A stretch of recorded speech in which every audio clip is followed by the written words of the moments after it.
All right, here we are on the American Tobacco Trail. Hey, Mike.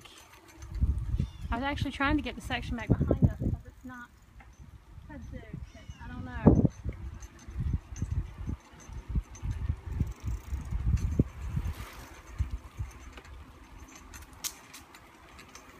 Past Mike. It's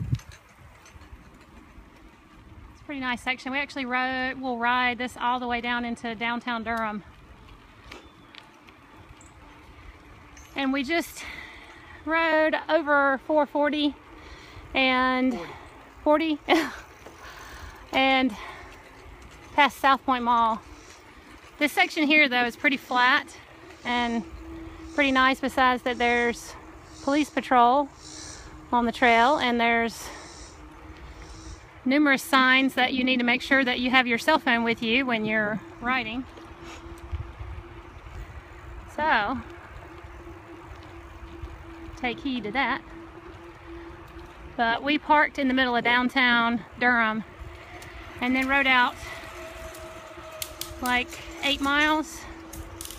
So we'll have like a coming to a stop. There's actually quite a few places here where you great, Mike.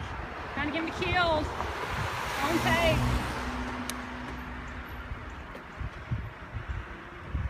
You just flew past.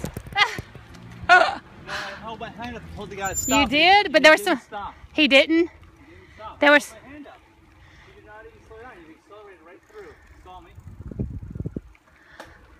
There was somebody coming the other direction. Anyway, we almost got run over there. There's quite a few little sections where you have to cross like that. That would be one, I guess, of the disadvantages of this trail. Thanks for trying to clear the path for me, Mike. I tried to save your life. I tried. I stopped. Actually, people have been pretty good about stopping. It seems like most places that we've come to. Except for that one. So there you go. All right, peace out.